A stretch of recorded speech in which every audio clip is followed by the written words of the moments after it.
session to order and have a roll call.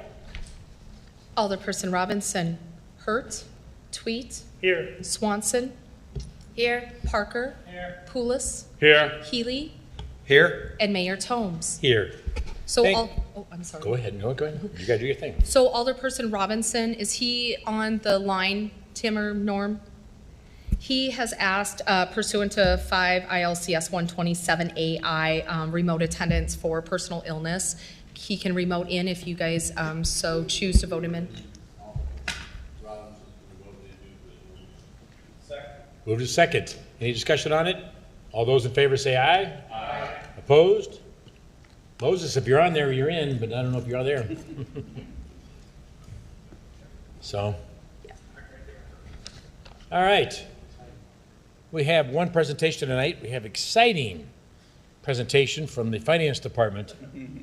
Where's Jessica? Oh, there she is. All the exciting numbers.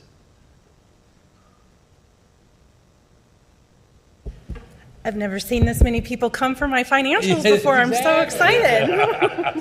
Just for this. Just for my financials.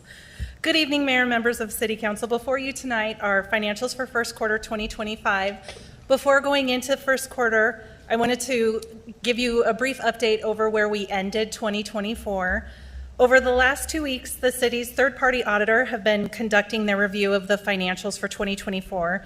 We mentioned during the budget process we expected there to be a small surplus at the end of 2024, and the auditors haven't given us any reason to believe that that's not the case.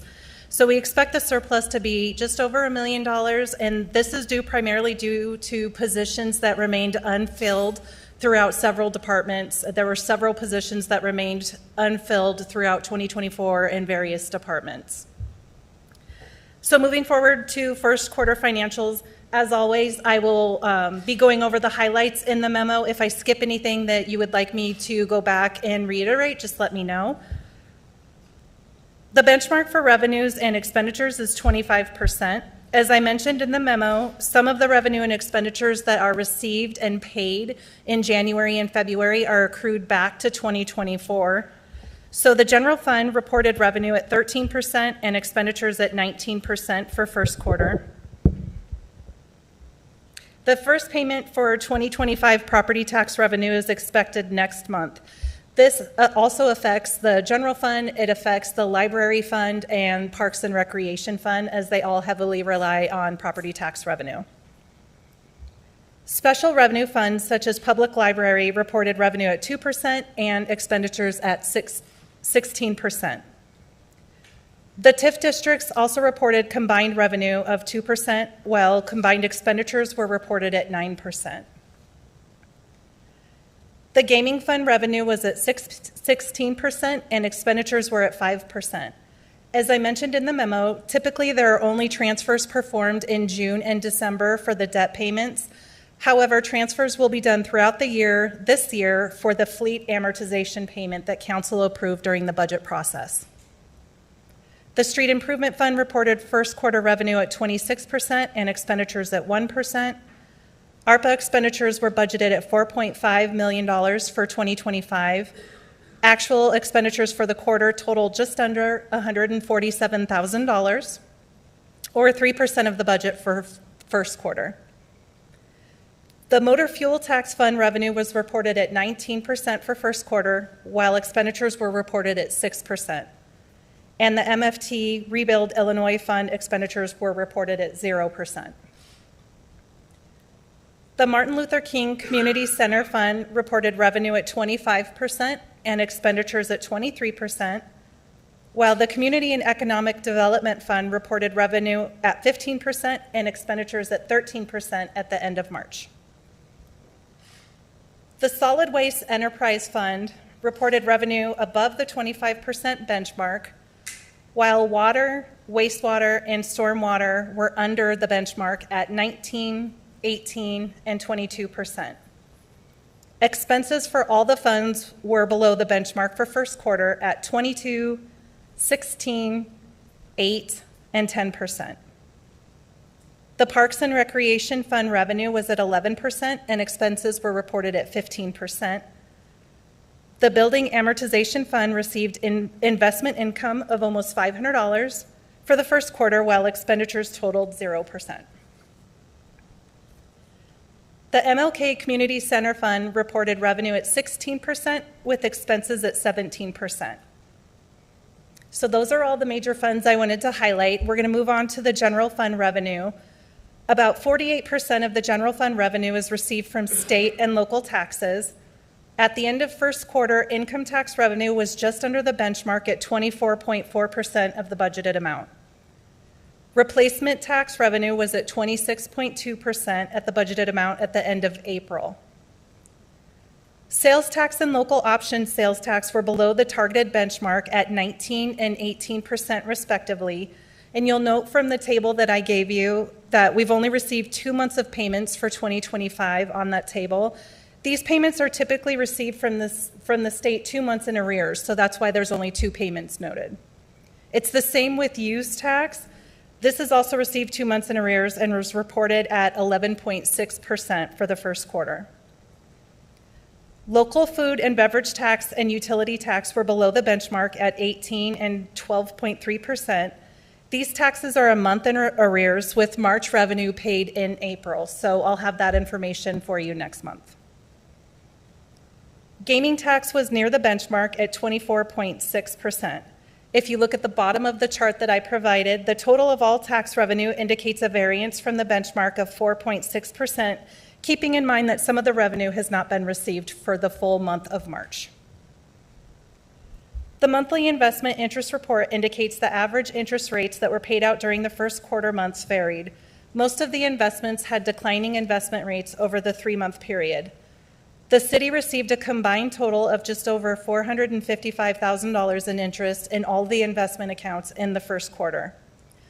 Staff anticipates declining interest rates over the next few months as the stock market reacts to what happens on a federal level. I'm signed up to several investment newsletters that provide updates on a daily basis. I also receive updates from GFOA, IGFOA, and International Municipal Treasurers Association. We get those daily and weekly, so they send out investment reports on a daily basis or a weekly basis, depending on the organization.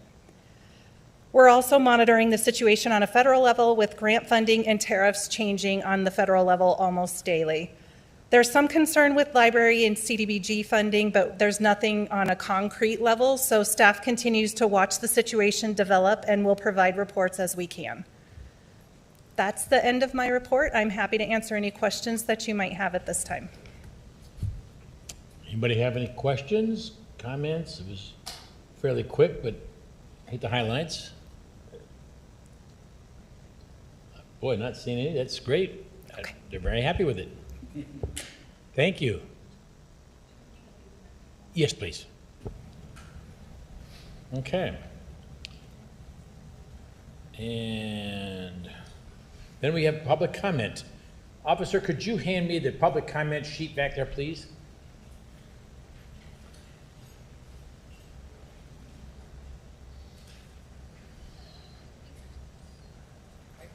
Yeah, I think so too. They get the option if they want to talk now. Yep. All right. Obviously, this is the study session. I see that at this point, excuse me, everybody's talked about the Milan bottoms. Does anybody wish to do public comment that is signed up?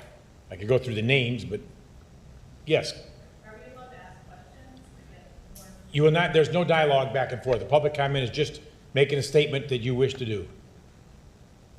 There's no dialogue back and forth. Yes? I would like to speak.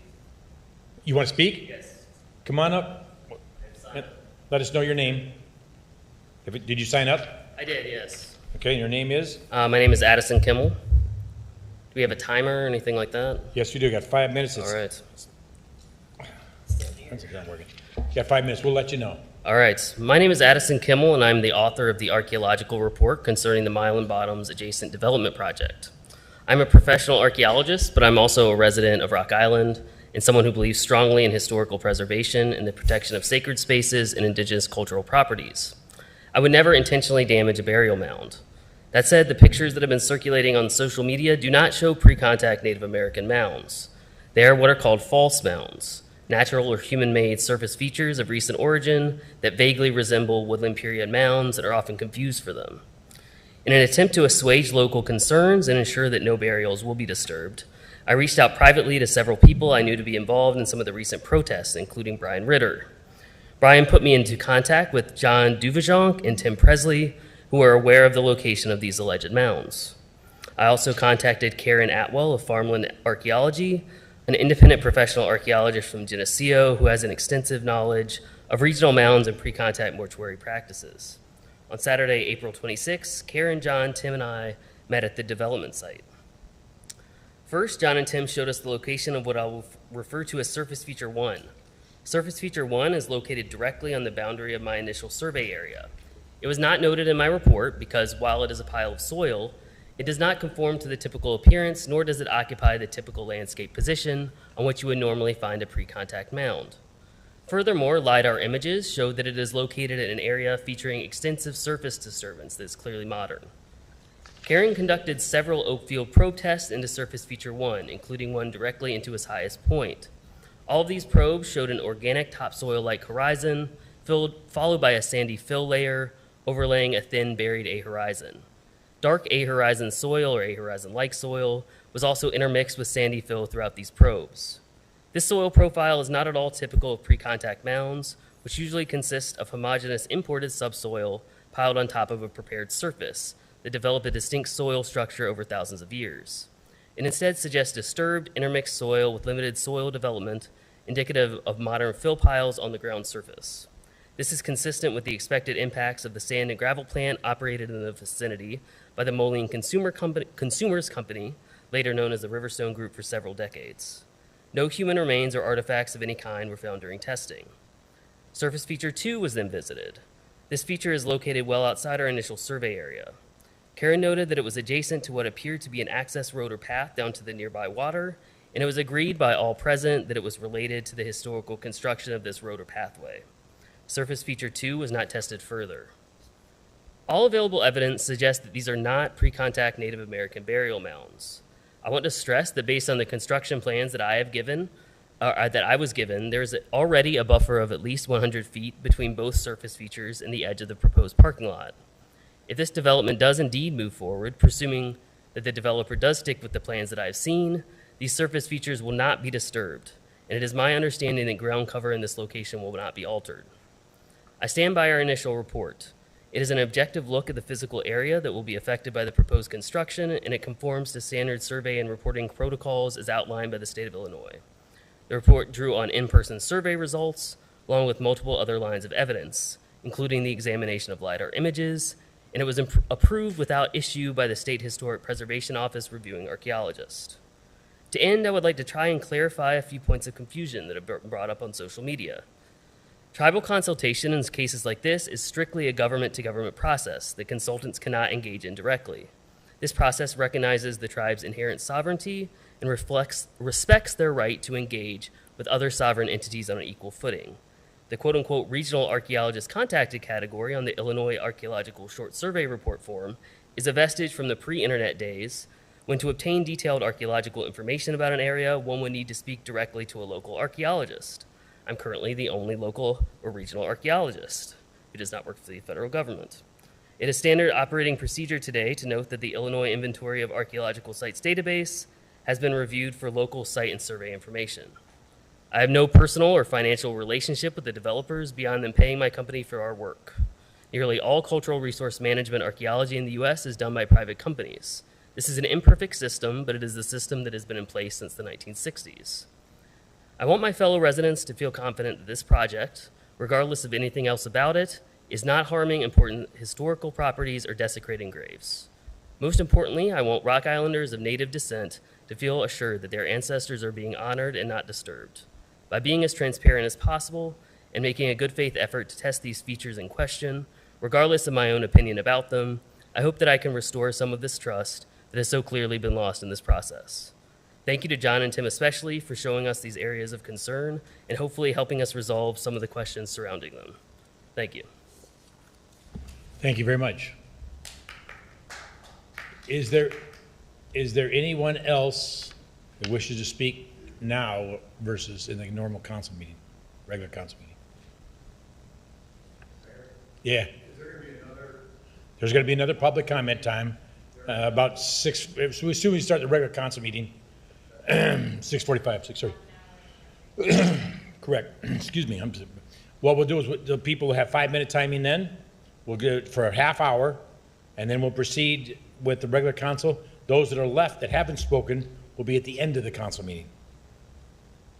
Yes? Do you wish to speak? Did you sign up? And your name is? Okay.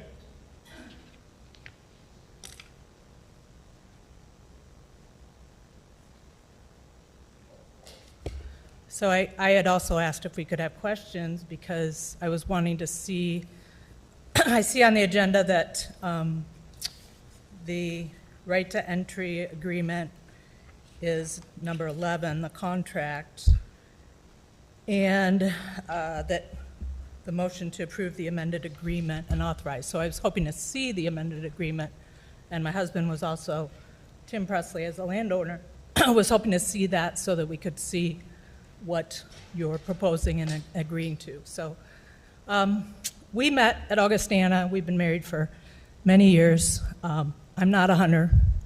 He was a physics major. I was an English major. So I'm going to talk about English and the language that's changed. He's going to talk about the maps and the maps and the proposals that have changed. So originally, we came to a study session, I don't know, midday in January, and we were shown maps that were amending the TIF from basically the 22 acres over by Bolly's to include a large area. And at that time, we met the Eagle guy and learned about the importance of the roosting area in the amended TIF. And then we went to Nahant Marsh and met some other people that were concerned not just about the eagle roosting area, but the wetlands and the Blandings turtle and, you know, people concerned with the environment. I've had a long-term concern for the environment as well as a teacher. I had kids go to various environmental projects and was on different groups at schools where I taught. But another thing that I taught was a novel called Walk Two Moons. I taught it many, many years, so I kind of know it well. And in that novel, the main thing is walk 2 moons in someone else's shoes. And there's a line that everyone has their own agenda. So I've named several agendas that are concerned with the Smiling Bottoms. The eagles, the turtles, my husband's initial is a easement to the property that has been ignored, and he's been locked out, and he can speak more to that, and he has repeatedly ignored. And in this case of the proposed tonight, moving the fence, gate, etc., that we don't get to see plans to, is another, you know, piece of the agenda. There's other people that I know have other agendas that are equally concerning. It's not just Mylan Bottoms that have felt that they haven't been listened to. The language that I wanted to speak to, the truck stop originally got changed to a gas station, and now the plans call it a casino, Casino West, Rock Island Casino. So what is it? What is that big building on the plans that was called a truck stop, now is a gas station, or then was a gas station to minimize it, and now is a casino? Another thing that has changed, and I'm just going to speak to, I wasn't real happy that my husband was getting involved in this, because initially it felt like an addition to hunting. But I have said, you need to be involved in this because it's not just your hunting easement. It's a much larger question. And so the question, he was asked to go and look at the mounds. But that's another language thing that has changed, because in the email, I said, you need to make sure you get that information, and false mounds was not a term used in that email. And that report was supposed to be shared before sharing it with you all. So with him, he had asked that. So that's one of the things. Another thing is TIF, BDD. Why did we change from About 30 seconds. TIF to BDD? Why is it being moved from Milan to Rock Island? It's the only 3 miles down the road. Why is that better? What does Bally's think of this? Do they agree that it's Casino West, or can the truck stop go on that site that has been set up for trucks and Okay. getting in? Unfortunately, Okay. your 5 minutes are up. All right? I'm sorry. Trees are now called saplings. Have been cut.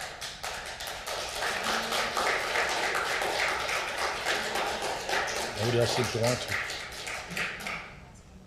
One more time, anybody else wish to speak now or wait to speak during the council? Oh, I'm sorry. I wasn't on the list. Okay. Yeah, we'll get the name.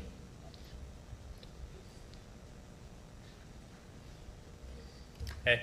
What is your name? What's your name, Oh, please? Simone Showalter. I'm Simone. Yeah, What was the last name? Showalter. Showalter. My phone in my pocket.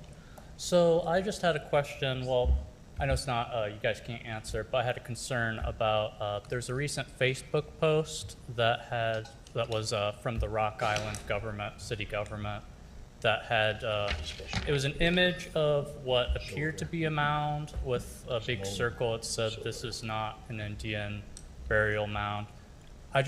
I don't know, is that picture from the actual place the development is taking place? I don't know. But also, if the area in the picture is not the place, it's also like, why is the city government making these claims when the picture, I'm not convinced the picture is from the place that the development's taking place. So either way, I don't really understand what's going on with that. I also have a concern with the post's info. The post itself claims that the SPHO did a survey of the area. That is not true. The Waspy Valley Archaeology did that survey. I would appreciate for the post to be fixed and have the correct information, but that's all I had to bring up, was that I think that post should be reconsidered and looked at closer than reposted with the correct information. Okay, That's thank all. you. Anybody else? It's gonna go. Okay. Go ahead. And then just make sure that they have that sign up. Yep, one more time. We'll put the sign up back up there. And unless there's anybody who wants to speak now? Nobody else wishes to speak? All right. Then I would entertain a motion to adjourn. Motion to adjourn. Second. Move to second. All those in favor say aye. Aye. Opposed? We are adjourned until 6.